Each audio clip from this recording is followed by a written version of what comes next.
Apoio Cultural. E você, o que tem na sua casa que faz toda a diferença? Café Santa Clara, café para fazer a diferença. Faça pós-graduação Unifor, agora com cursos em EAD. Mais informações, unifor.br.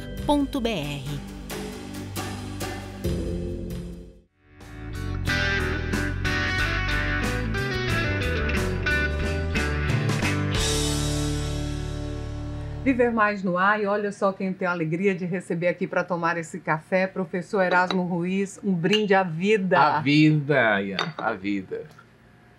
Prazer estar aqui com você. Seja muito bem-vindo ao Viver Mais, muito professor. Obrigado. Professor Erasmo Ruiz é também psicólogo e especialista em tanatologia. Exatamente. Professor, então é Natal. O que você fez?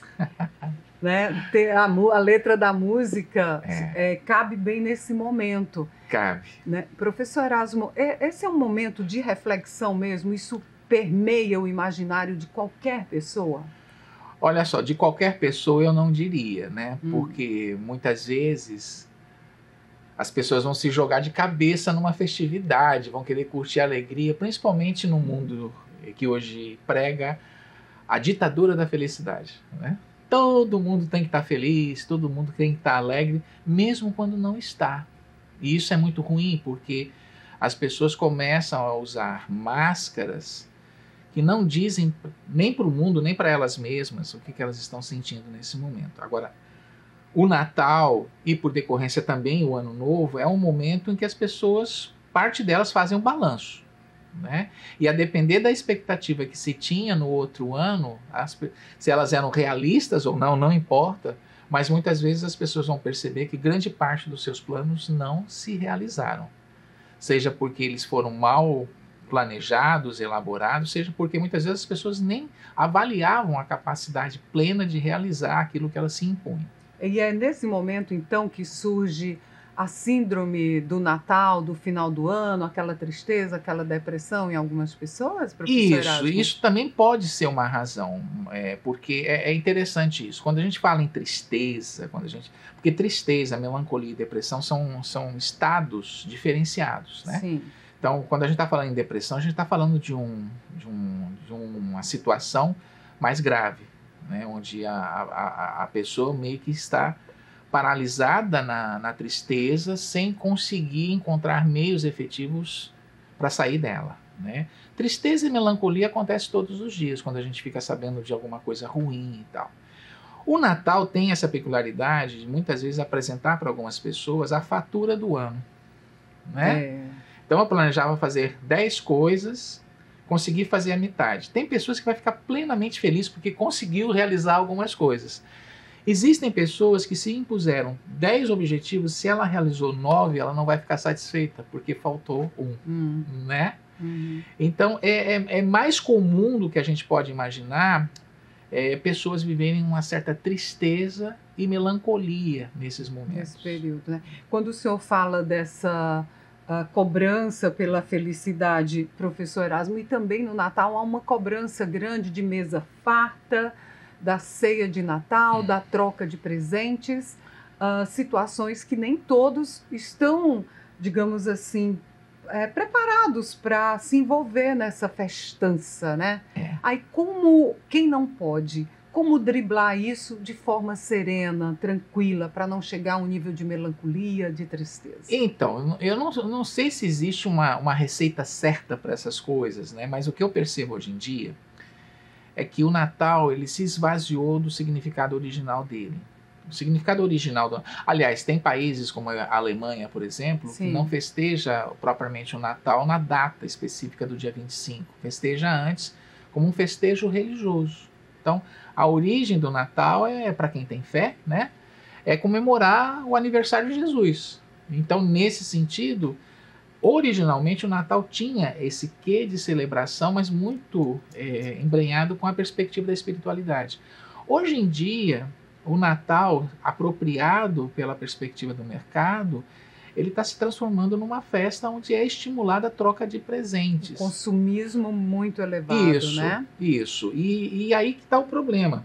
Se é passada a senha de que o Natal é um momento de comprar, e eu só posso expressar o meu afeto por alguém comprando alguma coisa, isso vai colocar um problema prático para quem não vai ter dinheiro para fazer isso. Porque às vezes, a maior parte das vezes a gente não tem uma só pessoa que a gente ama. São muitas. Não é? Então aquela coisa, para uma pessoa eu posso comprar um relógio, para outra eu não consigo mal comprar um vidro de perfume. Como é que eu escalono as minhas prioridades, né?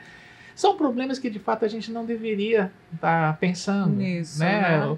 O Natal poderia ser festejado a partir da ideia de presentes simbólicos, né? Você fez um pão em casa e você oferta para alguém, né? Você fez quando eu era adolescente eu gostava muito de fazer cartões artesanais, né? E mandava para os amigos. E hoje mudou totalmente, ninguém recebe mais cartão de Natal, né, professor? Tudo muito virtual.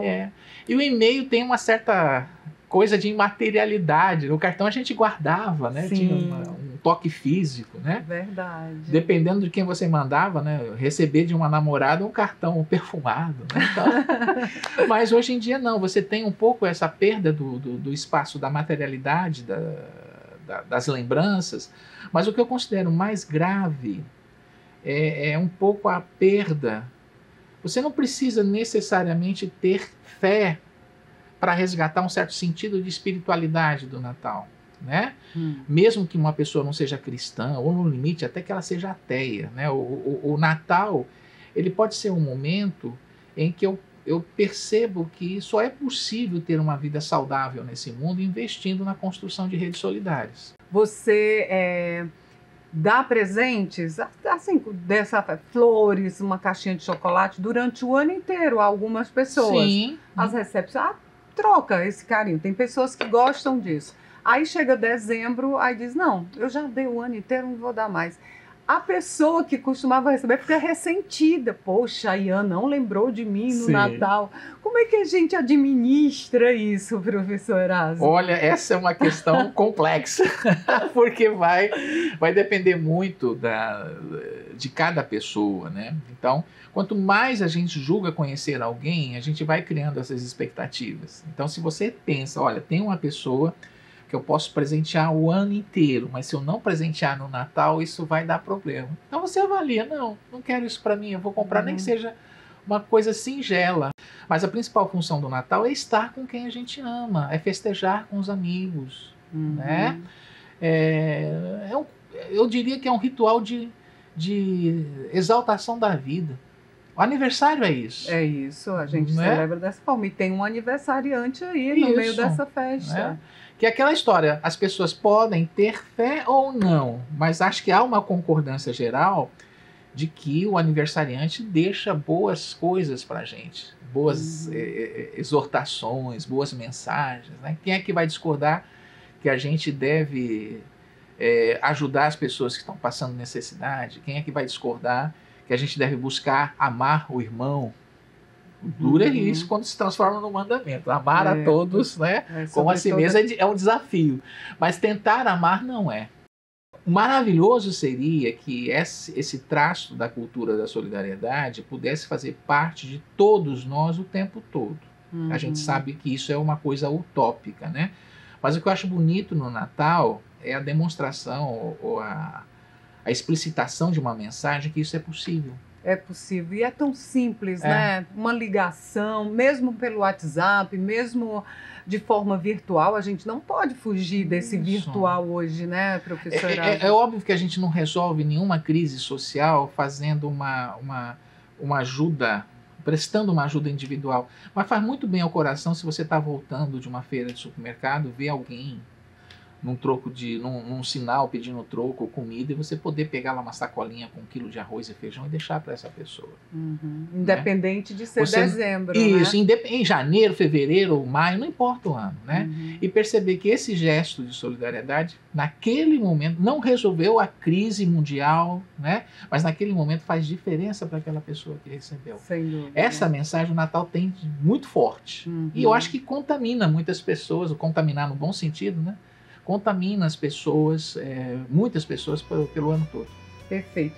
Bom, eu disse aqui que o professor Erasmo Ruiz é psicólogo e também especialista em tanatologia. Isso. Que é, professor, tanatologia. Thanatos é o deus grego da morte, logos, conhecimento. Então, uma definição bem singela, tanatologia é a ciência que estuda a morte. Só que a gente pode estudar a morte sob vários ângulos. E a gente vai saber qual é o ângulo que o professor Erasmo vê essa questão no próximo bloco. Beleza. Tá bom? Tá ótimo. Viver Mais volta já.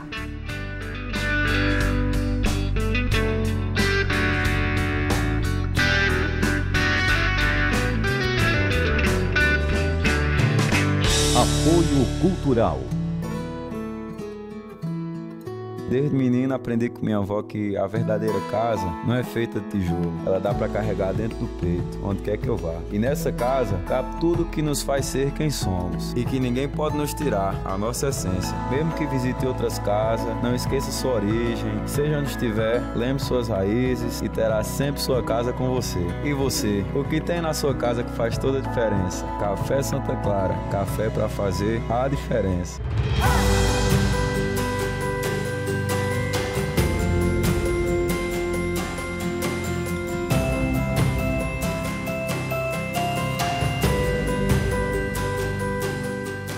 Sua carreira merece estar na melhor do Brasil.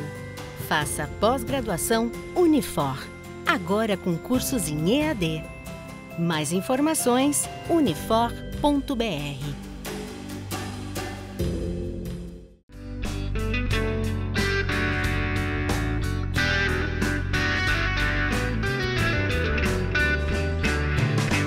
Viver Mais de volta, hoje tomando aqui um café com o professor e psicólogo Erasmo Ruiz. E a gente vai falar agora de morte. Como esse tema assusta as pessoas, né, professor Erasmo?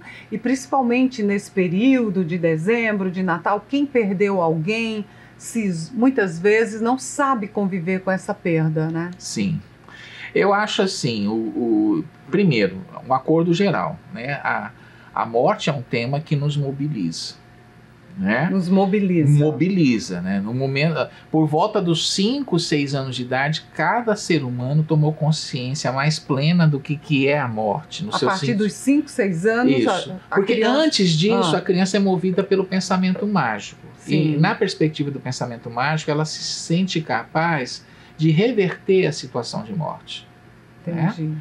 Né? A partir desse momento, a criança toma consciência, né? No sentido cognitivo, de que a morte ela é universal, acontece com todos os seres vivos. Sim. E é irreversível.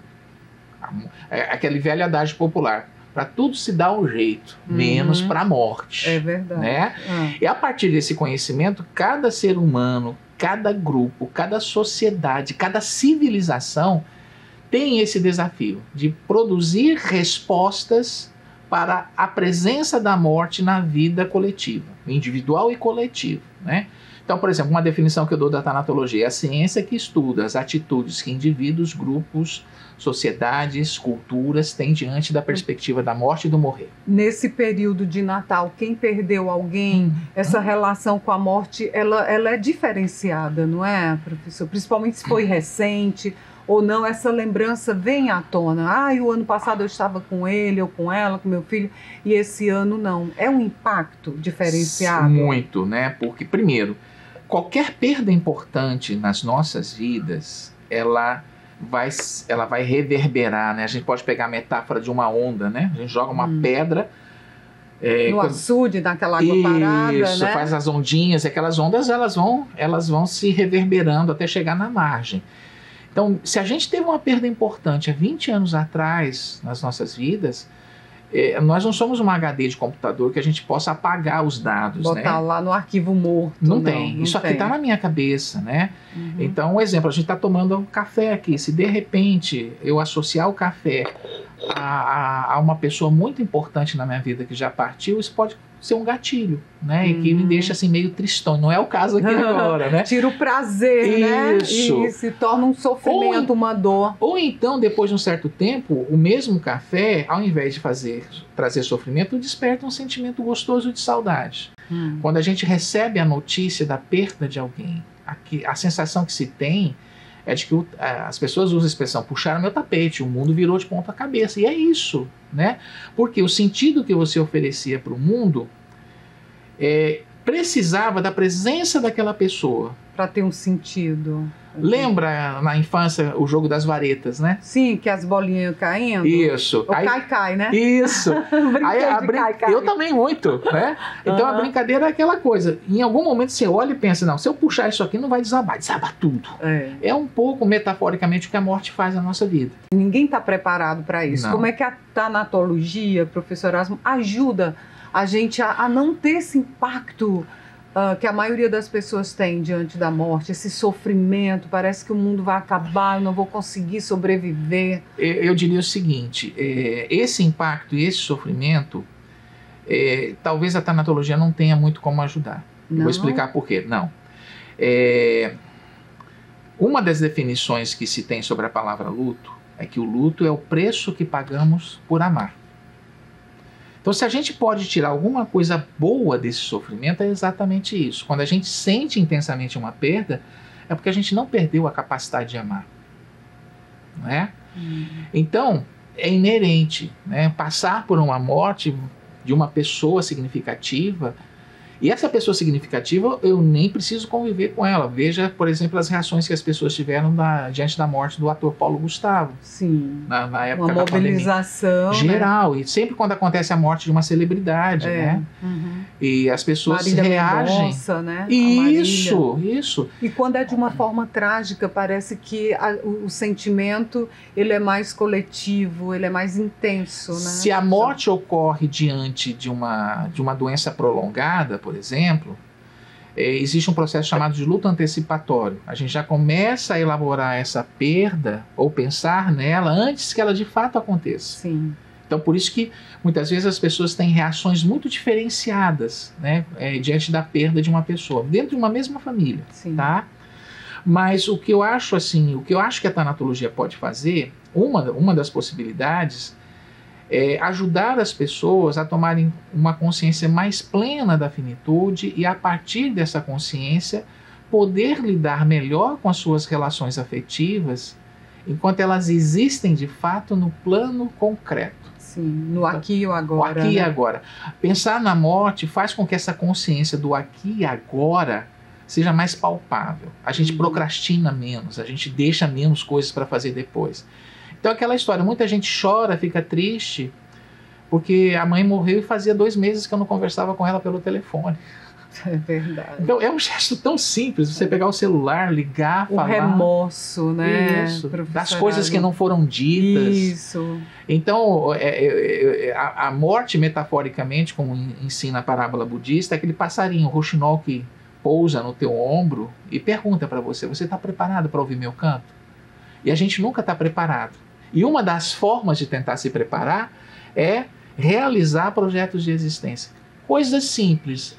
Eu decidi aprender violão. Não deixa para o mês que vem, comece agora. Quando eu me aposentar, não sei o quê, né? Não. Quem garante que eu vou estar vivo daqui a uma semana? Exato. Amanhã cedo? Né? Não se trata de ter uma relação desesperada com a vida, né? Mas se trata de ter um vínculo com a vida, tendo consciência de que a morte faz parte da equação da vida, né?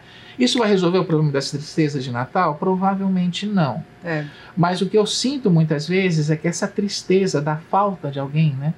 Eu me lembrei a música agora do Sérgio Bittencourt falando do Nelson Cavaquinho, o pai dele. Naquela mesa está faltando ele. No Natal vai ser isso.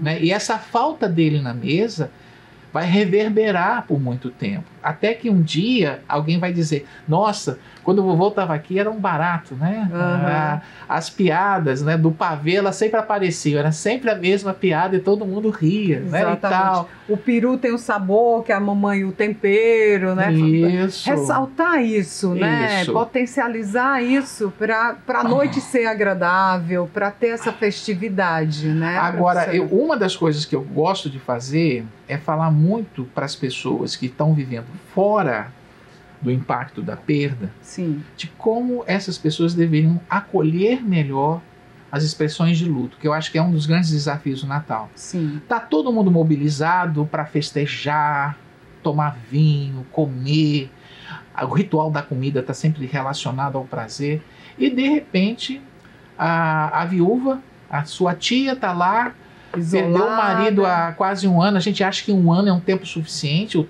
a medida do tempo varia muito de uma pessoa para outra. É o primeiro Natal que ela passa sem o marido, obviamente que ela vai estar triste. E não vai adiantar você chegar e dizer, bola para frente, a vida continua. Mas, se anime. Não, porque muitas vezes, inclusive, alguém se sentir animado numa festividade gera culpa. Olha isso, não é? Verdade. Então, como é que deve ser essa relação? Se você está aí nesse momento se preparando para ser de Natal, alguém está triste, não está envolvido, como é que a gente deve ter essa relação de respeito acima de tudo, né, professor Erasmo? Não forçar a barra, né? Quer dizer, não impor uma festividade que seria caricata, burocrática, né? Quando a gente vai assistir uma peça de teatro, a gente sabe a diferença entre um ator que introjeta o personagem daquele que está tendo uma interpretação mecânica. A interpretação mecânica não passa autenticidade. E muitas vezes a gente exige das pessoas que a gente ama uma interpretação mecânica da realidade. Para ficar no mesmo nível, né? Até para você não se sentir mal. Poxa, eu estou aqui feliz, ela está ali no cantinho. Em todos os vínculos familiares, sempre existe alguém que é mais próximo de alguém. É verdade. Né? Então, essa pessoa será candidata natural para, naquele momento, estar junto. Né? O mero estar ao lado ajuda muito. Né? A atitude de disposição de escuta ajuda muito. Né? O dizer, olha, eu não vou dizer para você que eu sinto o que você está sentindo. Porque isso é impossível, né? É impossível, mas eu imagino, eu deduzo. Eu estou aqui para ficar do teu lado. Se você quiser conversar comigo, eu estou à disposição. E respeitar quem não gosta da data. As pessoas forçam, né, professor? Tem gente que vai querer se isolar. Por exemplo, tem pessoas na família que não gostam nem de ouvir falar nessa palavra Natal. Tem pessoas que não gostam de comemorar o aniversário. Eu conheço algumas. Tem muitas. Eu digo, mas gosta do presente, né? Também. De receber. Não gosta de comemorar, mas fica toda feliz com o presente. E esse Natal, a gente já está aqui na reta final, professor Erasmo, ele terá um diferencial porque nós passamos quase 2 anos sem esses reencontros, sem essas festas, né? Então as pessoas podem até exagerar e tudo. Acho. O que o senhor diria para esse reencontro após a pandemia? Há um tempo atrás eu li um artigo que falava sobre o Carnaval de 1919. Nossa. Que veio depois da gripe. Da gripe espanhola? Da gripe espanhola. Sim. Então foi um excesso, né? Todo mundo se jogou na folia. Que é uma reação natural. Eu acho que esse Natal, em particular, ele tende a ser festivo. Mas também isso vai entrar em contradição com o luto de muitas pessoas. Existem famílias que perderam 3, 4, 5 entes queridos. Sim. Então, exigir dessas pessoas um Natal festivo é exigir demais delas, né?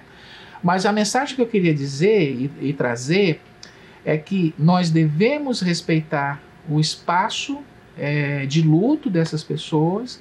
Nós não devemos nos privar do desejo de comemoração, ok?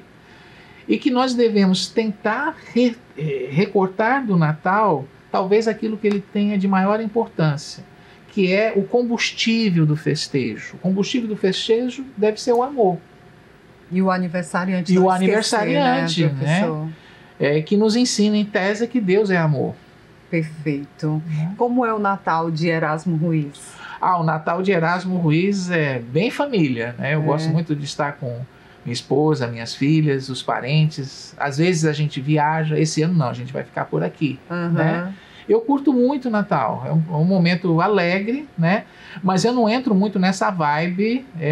de consumo? Não entro muito nessa vibe de consumo e também... Eu sou assim meio regrado, né, na questão do beber. Não sou abstêmio, mas eu não passo do segundo copo de vinho ou de cerveja. Equilíbrio, né, professor? Exatamente. Agora, para a gente encontrar esse equilíbrio e exercitar... É difícil. É um caminho longo, né? Mas a psicologia, a tanatologia, a conversa com um amigo, tudo isso... Pode ajudar quem não chegou a esse nível? Eu acho que pode ajudar. né? Agora, as pessoas têm que estarem dispostas a serem ajudadas, né? Existe hoje ainda muito preconceito de quem procura ajuda com psicólogos e psiquiatras. Tá doida, tu não precisa disso não, Isso. né? Seja pelo fato de fazer uma psicoterapia, seja pelo fato de, em algumas circunstâncias, ter que usar, inclusive, um psicofármaco, né?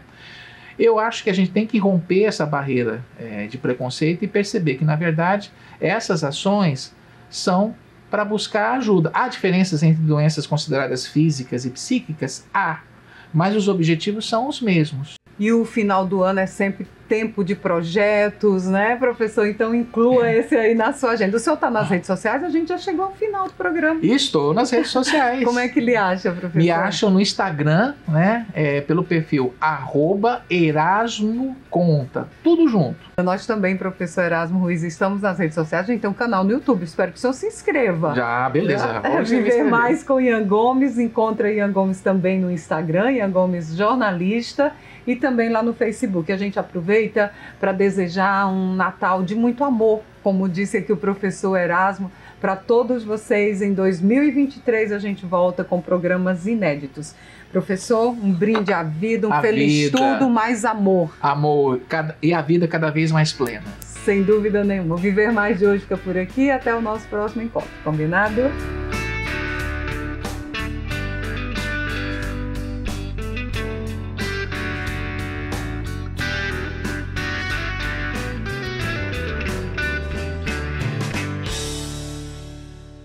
Apoio Cultural.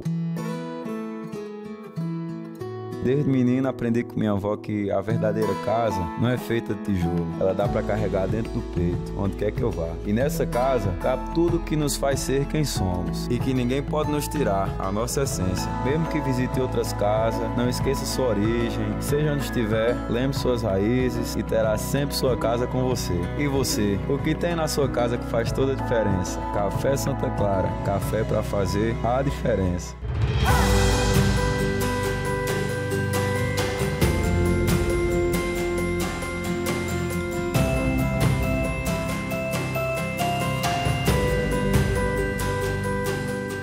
A sua carreira merece estar na melhor do Brasil. Faça a pós-graduação Unifor, agora com cursos em EAD. Mais informações, unifor.br.